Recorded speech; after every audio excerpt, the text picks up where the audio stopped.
หิบม้าเข้ามาอ้ายมาสวัสดีพ่อเร็วพ่อจ๋านี่ไอ้พ้นผู้เบาวหนูแล้วมาหยามพ่อสบายดีพ่อเอาไว้ผ่าลูกมาพอดีเลยมากินข้าวน้ำพ่อเร็วพ่อได้ยังกินเนาะนี่ละต้มไข่ต่ำบักฮุงแล้วมากินน้ำพ่ออ๋อครับ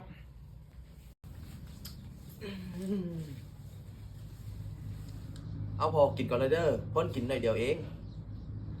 เอากินบักฮำกิน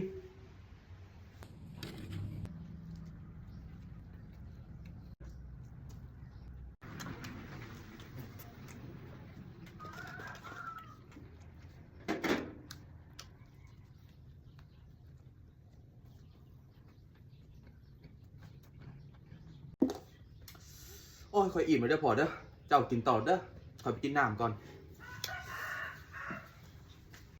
โอ้อีนางผู้บ่าวเบิ่งนี่มันคือสิไอ้ที่หิวคักเนาะเบิ่งแม่มันกินนี่บ่เหลือยังให้กูกินน้ำเลย